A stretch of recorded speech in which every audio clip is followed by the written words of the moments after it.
Well hello मित्रों, कैसे हैं आप सभी। देखिए आज की क्लास है बीए सेमेस्टर 3 लोक प्रशासन की क्लास। ठीक है, तो लोक प्रशासन की जो क्लास है पब्लिक एडमिनिस्ट्रेशन की, कल आपका पेपर है एंड ये महामैराथन क्लास होने वाली है। इस क्लास में हम आपके सिलेबस के सारे इंपॉर्टेंट टॉपिक्स करने वाले हैं। देखिए टॉपिक से ही तो प्रश्न बनते हैं, तो हम क्या करेंगे, सारे इंपॉर्टेंट टॉपिक्स कर लेंगे जिनसे कि अगर प्रश्न लघुआत्मक बने, निबंधात्मक बने, तो आपको थोड़ा बहुत आइडिया हो जाए कि उसमें क्या लिखना है। हम यहाँ पे थोड़ा बहुत डिस्कस करेंगे, पूरा जानना है तो आपको नोट्स के अंदर मिल जाएगा। ठीक है, तो यहाँ पे हम एक तरह से रिवीजन कर लेंगे पूरी बुक का आपके जो नेम है वो है भारत में प्रशासनिक संस्थाएं, यानी कि एडमिनिस्ट्रेटिव इंस्टीट्यूशंस इन इंडिया। क्या नाम है? Administrative institutions in India, Bharat में प्रशासनिक संस्थाएं, सेमेस्टर 3 लोक प्रशासन। चलिए वीडियो को स्टार्ट करते हैं। वीडियो को लाइक कर दीजिएगा, चैनल को सब्सक्राइब कर दीजिएगा। एक काम जो आपको सबसे ज़्यादा ज़रूरी करना है वो है कि कमेंट सेक्शन के पास में एक हाइप का बटन मिलता है, हाइप ज़रूर कीजिएगा। आप हाइप करते हैं तब हमें थोड़ा सपोर्ट मिलता है। इतनी जो मशक्क़त से, इतनी मेहनत से जो एक वीडियो बनाते हैं उसका हमें एक रिजल्ट मिल जाता है ना। चलिए फिर नोट्स आपको एप्लीकेशन में मिल जाएंगे, लिंक आपको डिस्क्रिप्शन में पिन कमेंट में मिल जाएगा। शुरू करते हैं। सबसे पहले अपन शुरू करते हैं अपने यूनिट 1 से, इकाई नंबर 1 से। तो इकाई नंबर 1 के कुछ इंपॉर्टेंट टॉपिक्स हैं, शुरू करते हैं। क्या है? प्रजातांत्रिक समाज लोकतंत्र में सत्ता जनता की होती है। अच्छा, ये प्रजातांत्रिक समाज की बात कर रहे हैं अपन। प्रजातांत्रिक समाज क्या है? प्रजातांत्रिक में क्या नाम आ रहा है? प्रजा। तो यहाँ पे प्रजा की बात होगी, लोकतंत्र की बात होगी। लोकतंत्र में सत्ता जनता की होती है। प्रजा की बात हो रही है, जनता की हो रही है, तो इसमें क्या होती है? जनता होती है। जनता चुनाव से सरकार चुनती है। लोकतंत्र का आधार स्वतंत्रता और समानता होता है। सरकार जनता के प्रति उत्तरदायी होती है। सरकार किसके प्रति उत्तरदायी होती है? जनता के प्रति, यानी जनता के हित में ही कार्य करेगी। ओके, उन्हें जवाब देना होगा कि अगर कुछ गलत हो जाता है तो। किसके प्रति उत्तरदायी है सरकार? जनता के प्रति उत्तरदायी है। कानून का शासन लोकतंत्र की पहचान है। कानून का शासन ही लोकतंत्र की पहचान है। मान लीजिए कोई राजा शासन कर रहा होता तो लोकतंत्र थोड़ा ना कि राजा की नेक्स्ट पीढ़ी आएगी, कुछ ना कुछ वो एक तरह से उनका कर्मबद्ध कार्य चलता रहेगा, है ना। लेकिन यहाँ पे कानून है, नियम है, सब नियमों की तरह चलता है, सभी के लिए नियम एक समान है, तो ये लोकतंत्र की पहचान हो जाती है ना। नागरिकों को मौलिक अधिकार मिले हुए। मौलिक अधिकार आप जानते हैं कि वो अधिकार जिनमें उन्हें खुद की कुछ अधिकार मिले हुए हैं, जिन्हें कोई अवहेलना नहीं कर सकता, उनके खिलाफ कोई नहीं जा सकता, सरकार भी उनके खिलाफ नहीं जा सकती जब तक कि इमरजेंसी लागू ना हो जाए, है ना। तो नागरिकों को मौलिक अधिकार मिले हुए हैं कि उन्हें सूचना का अधिकार है, उन्हें स्वतंत्रता का अधिकार है, शिक्षा का अधिकार है, मतलब उन्हें इन चीज़ों के लिए कोई रोक नहीं सकता। ठीक है, और संस्कृति का अधिकार है, किसी भी संस्कृति को अपनाने मानने के लिए अधिकार है। तो इन चीज़ों का सबका अलग अलग तरीका है, ये मौलिक अधिकार आते हैं। फिर आता है समाजवादी समाज। अगर समाजवादी समाज के आपके पास कोई टॉपिक आ जाए, क्वेश्चन आ जाए, मतलब क्वेश्चन पूछा जाएगा समाजवादी समाज का, तो आपको क्या लिखना है पहले समझ लीजिए, और फिर इन भाषा को अपन वैसे लिख सकते हो टॉपिक बना करके। डीप में जानना है यानी और गहराई में जानना है तो एप्लीकेशन पे नोट्स मिल जाएंगे, आप वो चेक कर लीजिएगा। 149 रुपीज़ का पूरा कॉम्बो होता है जिसमें आपको ये नोट्स मिल जाते हैं। देखते हैं समाजवादी समाज। देखिए समाजवाद में संसाधनों पर समाज का अधिकार होता है।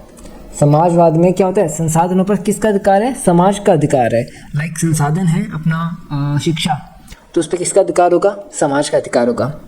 इसका लक्ष्य आर्थिक समानता है। क्या है? आर्थिक रूप से समानता है, यानी सबको समानता आर्थिक रूप से भी मिले। लाइक मान लीजिए कोई योजना आती है, उस योजना के अंदर कुछ मुफ्त मिलने वाला है, तो वो कोशिश की जाएगी कि सभी को समान रूप से मिले, और जो संसाधन मिलने वाला है उस संसाधन पे सभी का अधिकार हो, संपूर्ण समाज का अधिकार हो। समझे?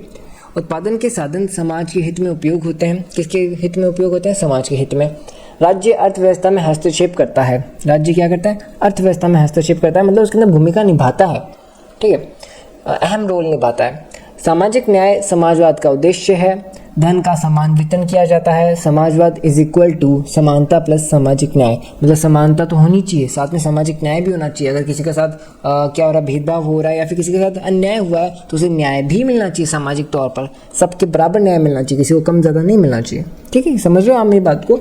आपको देखिए कुछ नहीं है, इस टॉपिक को बस अपने आसपास की चीज़ों से जोड़ना, आपको समझ में आ जाएगा कि यार ये तो नॉर्मल सी बातें हैं, इतनी आसान बातें हैं, बट टॉपिक जो है वो आप यहाँ पे देख लीजिए कि आपको भाषा किस तरीके से बनानी है ना, बड़ा कैसे करना है वो आपको नोट्स में मिल जाएगा।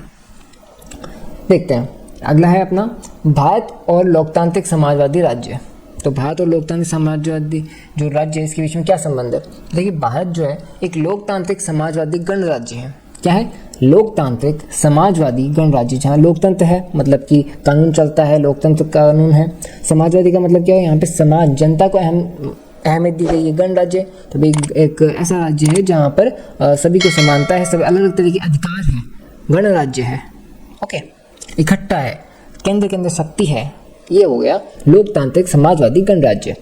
भारत में वयस्क मताधिकार लागू है। वयस्क मताधिकार आप जानते हैं कि 18 से ऊपर वाले जितने भी लोग हैं वो वोटिंग दे सकते हैं और सरकार चूज कर सकते हैं, है ना। संविधान नागरिकों को मौलिक अधिकार देता है। कौन देता है? सरकार देती है। किनको देती है? नागरिकों देती है। क्या देती है? मौलिक अधिकार देती है।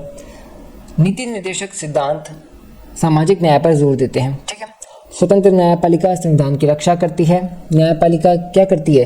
संविधान की रक्षा करती है कि भाई संविधान के खिलाफ भी अगर कोई जाने की कोशिश करे तो उसका ध्यान कौन रखता है? स्वतंत्र न्यायपालिका ध्यान रखती है।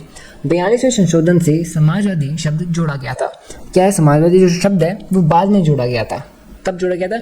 42वें संशोधन के थ्रू जोड़ा गया था। संशोधन किया गया था भाई पहले एक बार संशोधन हुआ, 2 बार हुआ, 3 बार हुआ, 4 बार, लेकिन जब 42वां संशोधन हुआ था ना, संशोधन मतलब एडिट करते हैं ना, मान लीजिए आपने कुछ लिख दिया उसमें एडिट कर दो, तो 42वीं बार जब एडिट किया तब उसमें एक समाजवादी शब्द जोड़ा गया। किस में जोड़ा गया? संविधान में जोड़ा गया।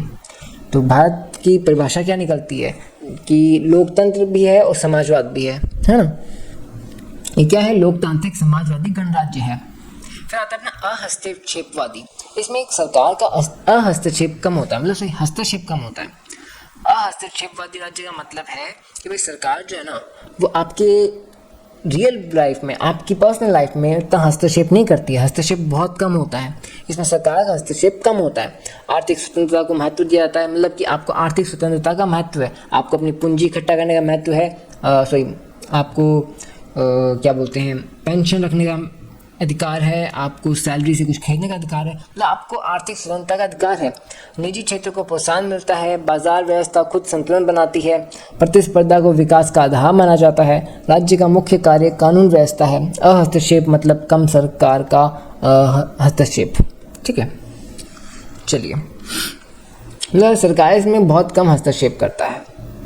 नेक्स्ट अपना आता है लोक कल्याणकारी राज्य। देखिए, इसका उद्देश्य जनता का कल्याण है। राज्य शिक्षा और स्वास्थ्य सेवाएं देता है। कमज़ोर वर्गों के लिए योजनाएं बनाती हैं। सामाजिक सुरक्षा प्रदान की जाती है। आर्थिक असमानता कम करने का प्रयास किया जाता है। नागरिकों का जीवन स्तर सुधारना लक्ष्य रहता है, ठीक है। क्या बात हुई?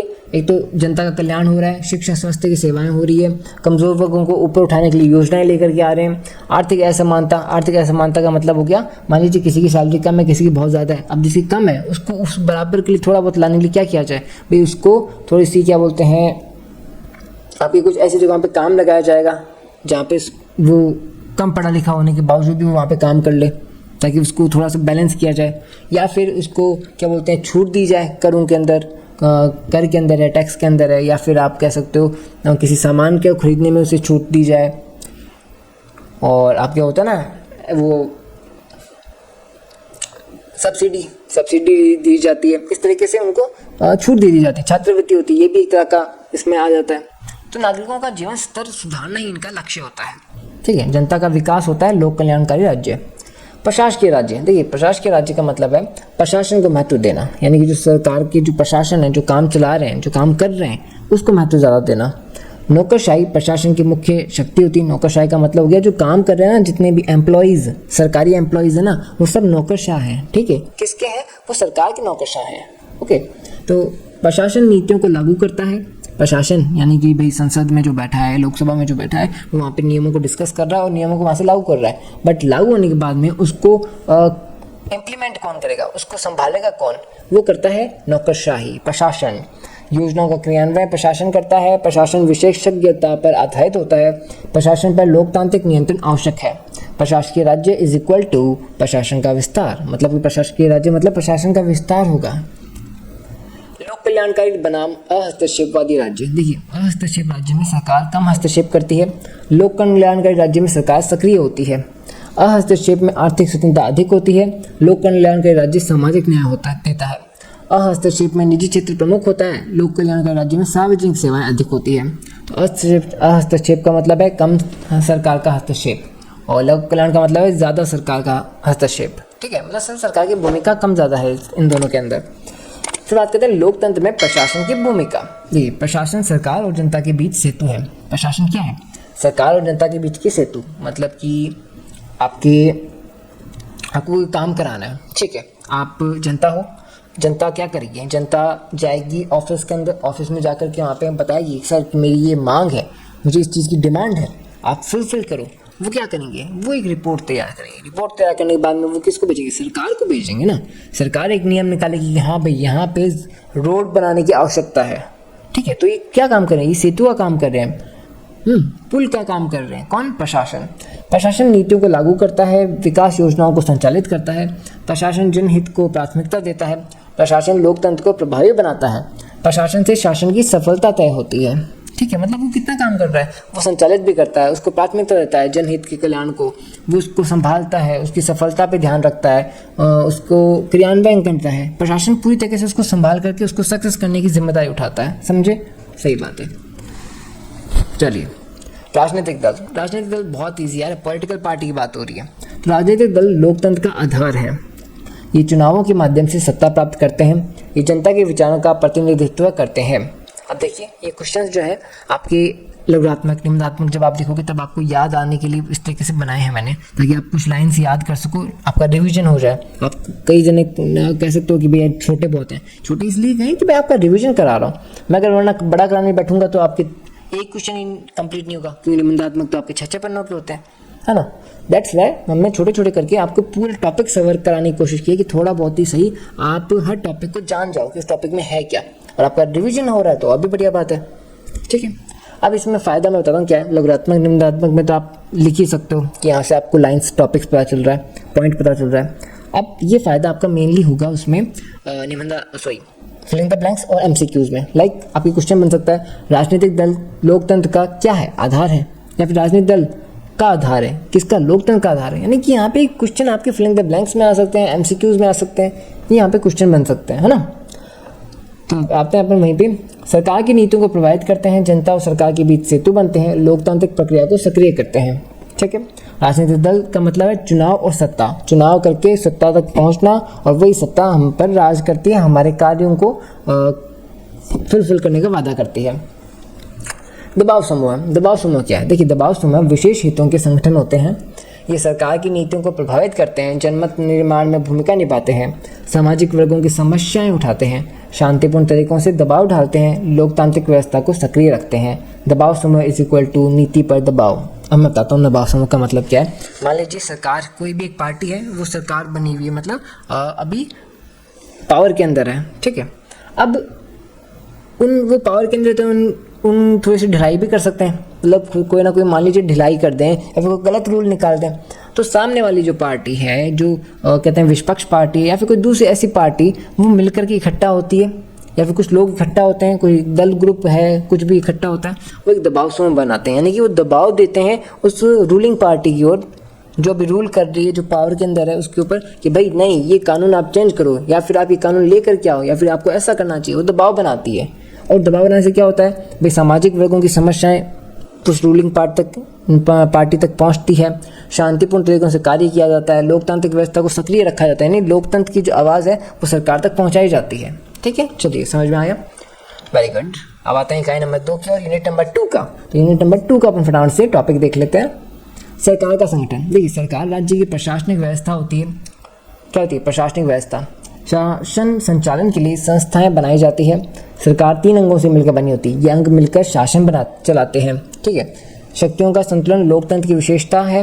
सरकार व्यवस्था और विकास सुनिश्चित करती है। सरकार इज इक्वल टू शासन चलाने की व्यवस्था। समझे? सरकार शासन चलाने की व्यवस्था ही सरकार का संगठन कहलाती है या फिर सरकार कहलाती है, ठीक है।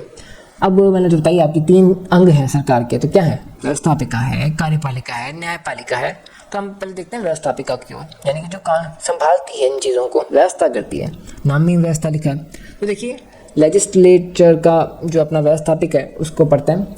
व्यवस्थापिका कानून बनाने वाली संस्था है, इसे विधायिका भी कहा जाता है। ये जनता के प्रतिनिधियों से बनती है, राष्ट्रीय नीतियों पर चर्चा करती है, बजट को स्वीकृति देती है, कार्यपालिका पर नियंत्रण रखती है, और व्यवस्थापिका इज इक्वल टू कानून बनाने वाली संस्था। बहुत ईजी है। नेक्स्ट चलते हैं अपन।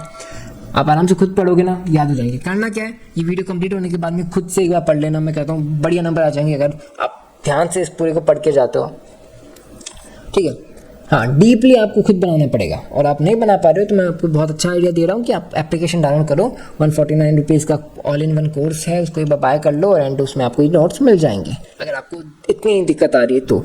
एनीवे, वीडियो से आपकी खूब हेल्प हो जाएगी। संसद मतलब भारत की सर्वोच्च विधायी संस्था है। क्या है? सर्वोच्च विधायी संस्था है। यह लोकसभा और राज्यसभा से मिलती है।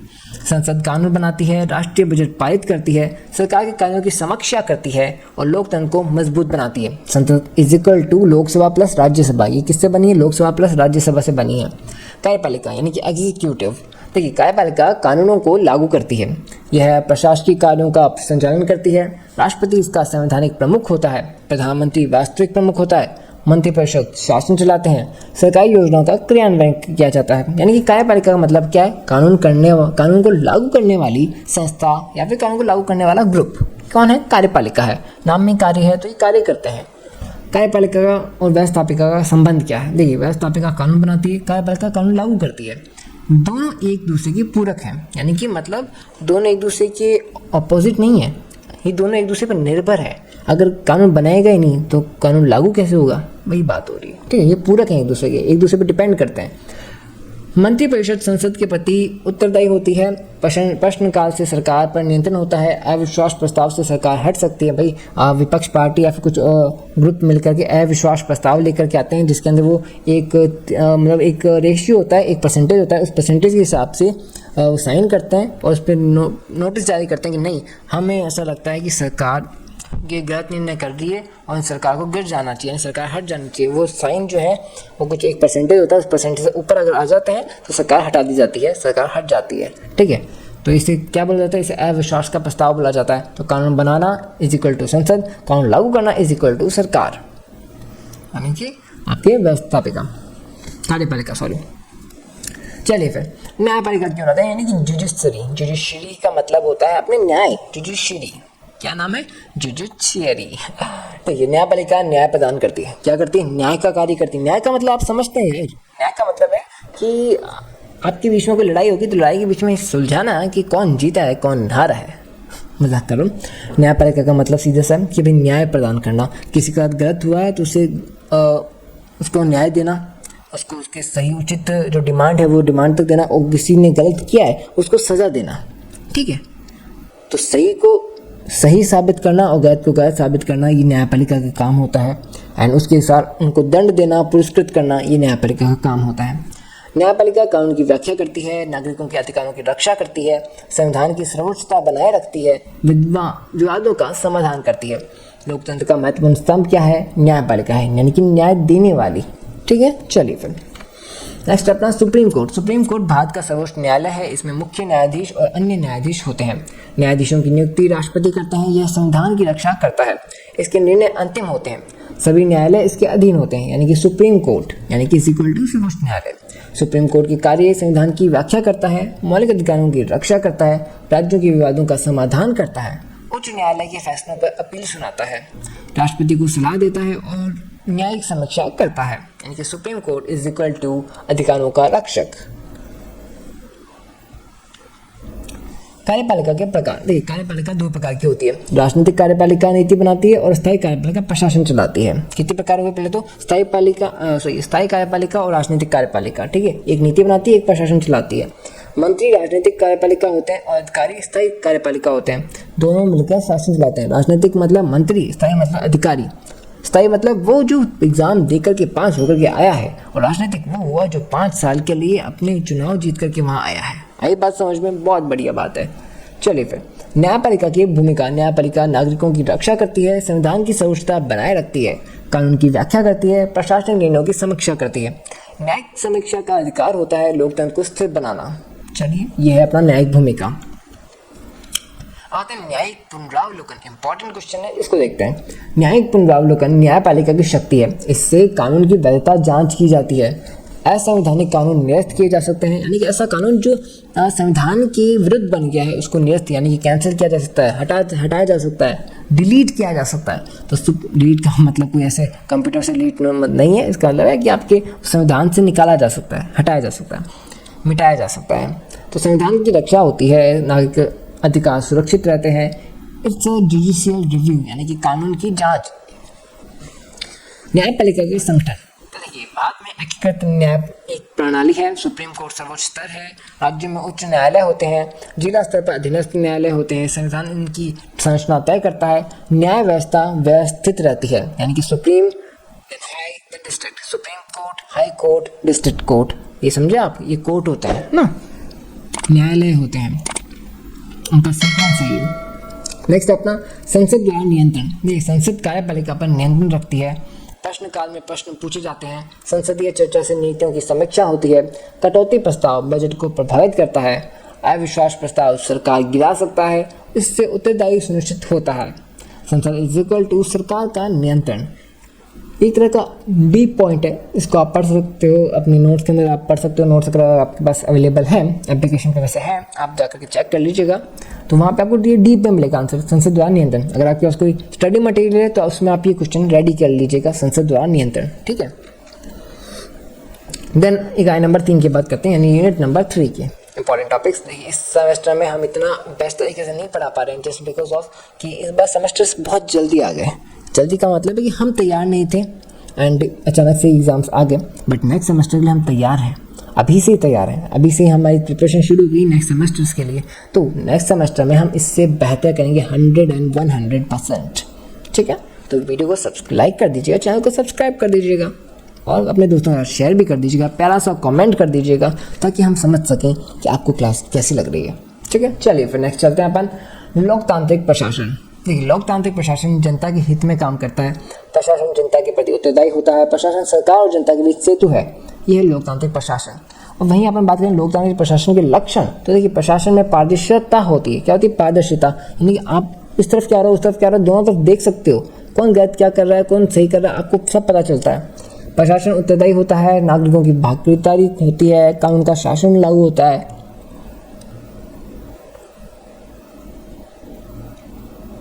जनहित सर्वोपरि होता है, ठीक है। लोकतांत्रिक प्रशासन पारदर्शिता प्लस उत्तरदायित्व, ठीक है। जरा अपना इंपॉर्टेंट क्वेश्चन है नौकरशाही की भूमिका। देखिए नौकरशाही प्रशासनिक अधिकारों का तंत्र है। यह सरकारी नीतियां लागू करता है, प्रशासन में स्थिरता बनाए रखता है, सरकार को विशेषज्ञ सलाह देता है, जन कल्याण योजनाएं लागू करता है, शासन को सुचारू बनाता है। नौकरशाही इज इक्वल टू प्रशासनिक तंत्र, ठीक है। तो बात करते हैं राजनीतिक तंत्र की। तो राजनीतिक दल की, तो राजनीतिक दल आप जानते हैं, मैंने आपको बताया था, आपकी पॉलिटिकल पार्टीज की बात हो रही है यहाँ पे, ठीक है। ऐसे ही दबाव समूह भी एक इंपॉर्टेंट क्वेश्चन है। लेकिन यहाँ हमने एक बात की, दबाव समूह और राजनीतिक दल के बीच में अंतर क्या है, तो यहाँ अंतर भी यहाँ पे बताया गया है, तो आप इस अंतर को भी ध्यान से पढ़ लीजिएगा, ठीक है। फिर आता है अपने जनमत की भूमिका। जनमत की भूमिका से तात्पर्य है कि जनता की क्या भूमिका होती है सरकार के अंदर, प्रशासन के अंदर, है ना, उनकी क्या उत्तरदायित्व है, उनकी बात हो रही है, तो आप इसको पढ़ लीजिएगा। अभी वीडियो को देखिए, वीडियो लंबा हो जाएगा और आपका कल एग्जाम है और मैं वैसे ही डिले चल रहा हूँ, दैट्स वाई इसका वीडियो को पूरा एक्सप्लेन नहीं कर पाऊंगा। तो आप इसी वीडियो को पॉज करके आगे आराम से खुद पढ़ लीजिएगा। नोट्स अच्छे से बनाए गए, इन नोट्स को भी अगर आप पढ़ के जाते हो तो आपका, मैं कह सकता हूँ कि आप पासिंग मार्क्स वाले वीडियोस काम कर जाते हो। अगर आपको टॉप करना है, अच्छे नंबर्स लाने, तो आपको नोट्स पढ़ना ज़्यादा बेटर रहेगा। एंड अगर आप पास से चाहते हो कि सिर्फ पास होना है, तो आप इसको तो 100% 2 बार पढ़ के जाना। क्या? 2 बार पढ़ करके जाना, तब जाकर के होगा। ऐसे नहीं सिंगल बार पढ़ करके आप बोलोगे सर पास ही नहीं हुए, बस सिंगल बार में काम नहीं होता है। 2 बार पढ़ोगे तब जाके दिमाग में भी बैठेगा, वरना दिमाग से गायब हो जाएगा। अभी पढ़ा, सुबह भूल गए। प्रशासन में पारदर्शिता एंड प्रशासन में उत्तरदायित्व, ये दोनों ही बहुत इंपॉर्टेंट है। पारदर्शिता का मतलब हो गया कि भाई पता चलता रहे कि जो नौकरशाही, जो आपकी एम्प्लॉय है, वो जो काम कर रहा है उसमें भ्रष्टाचार ना आए, वो सही जानकारी आगे पहुंचाए एंड हर तरीके से पारदर्शितापूर्ण कार्य किया जाए, है ना। जनता और प्रशासन, सरकार के बीच में कोई भी तरह का कुछ छुपाई वाला गेम ना हो। प्रशासन में उत्तरदायित्व का मतलब है कि अब सरकार की तरफ से प्रशासन की जिम्मेदारी है कि वो अच्छे से काम करे। अगर वो अच्छे से काम नहीं करती है तो सवाल उठता है डायरेक्ट सरकार के ऊपर, काम तो नहीं किया प्रशासन ने, बट डायरेक्ट सवाल उठ गया सरकार के ऊपर, तो उनका उत्तरदायित्व तो बहुत ज़्यादा बढ़ जाता है, ठीक है, जिम्मेदारी खूब बढ़ जाती है, जवाबदेही हो जाते हैं वो, ठीक है। फिर आते हैं जन सहभागिता, ये भी इंपॉर्टेंट है, नौकरशाही की विशेषताएं, इनको भी अब पढ़ लीजिएगा, ठीक है।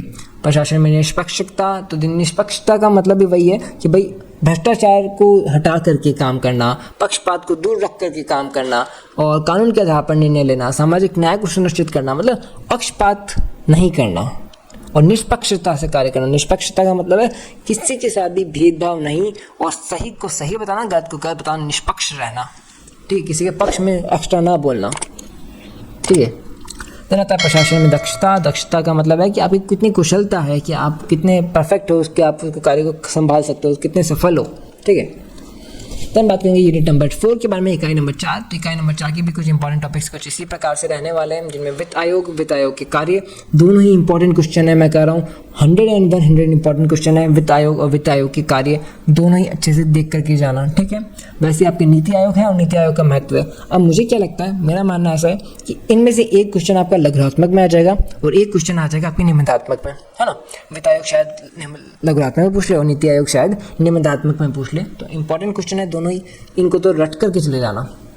फिर आता है संघ लोक सेवा आयोग, यानी कि यूपीएससी के बारे में यहाँ पे बताया गया है, और संघ लोक सेवा आयोग के कार्य, यहाँ पे ये भी इंपॉर्टेंट क्वेश्चन है, यूपीएससी को भी पढ़ लेना। तो अगर आप इससे यूनिट नंबर 4 से 3 चीज़ें तो अगर कंटेस्ट कर लेते हो ना, तो बहुत बढ़िया चीज़ है। कौन सी? वित्त आयोग, नीति आयोग और यूपीएससी, इन तीनों को तो कंटेस्ट कर लो। बाकी चीज़ों को आप एक बार आंखों से निकाल लो, लाइक भारत का निर्वाचन आयोग है, उसको आप आंखों से एक बार देख लीजिए कि भाई वो क्या बता रहा है। एंड फिर निर्वाचन आयोग की स्वतंत्रता है, चुनाव की आचार संहिता आप जानते ही है कि भाई जब चुनाव होते हैं तो कुछ नियम होते हैं जो आपको फॉलो करने होते हैं, जो कि कड़े नियम है एक तरह से, और चुनाव पक्षपात रहित हुए एकदम परफेक्टली हो जाए, उसके लिए चुनाव के लिए आचार संहिता एक नियम बनाया जाता है, नियमावली है एक तरह की ये, ठीक है। निर्वाचन आयोग का महत्व, स्वीप कार्यक्रम, इन सब का महत्व आप देखिएगा, ठीक है। देन वोटर हेल्पलाइन ऐप ये एक तरह की आजकल की डिजिटल सुविधाएं हैं। जैसे जैसे तकनीक बढ़ता जा रहा है वैसे वैसे सुविधाएं भी आ रही हैं। जैसे वोटर हेल्पलाइन ऐप क्या करता है कि भाई चुनाव के दौरान अगर आपको अपने क्या बोलते हैं पोलिंग स्टेशन के बारे में जानना है, तो आप इसके थ्रू जान सकते हैं। इसके ऐप का नाम क्या है? Voter helpline app.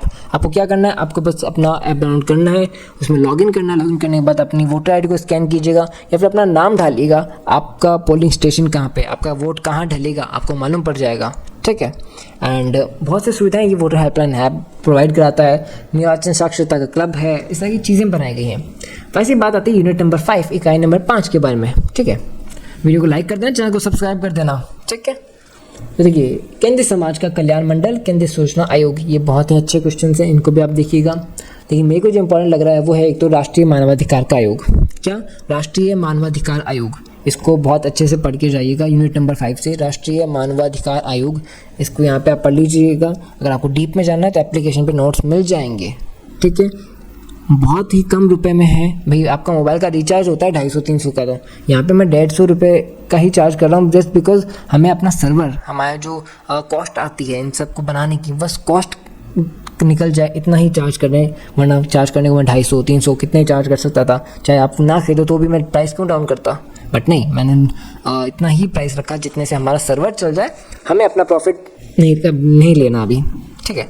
वो फिर कभी देखेंगे जब 3-4 साल हमें हो जाएंगे, उसके बाद कभी देखेंगे कि प्रॉफिट थोड़ा लेना चाहिए, बट नहीं, शुरुआत में हम ये है कि आपको जितना परफेक्ट कंटेंट मिले उतना ही बढ़िया है, बस हम कॉस्ट कवर हो जाए इसलिए हमने थोड़ा सा चार्ज रखा है, ठीक है।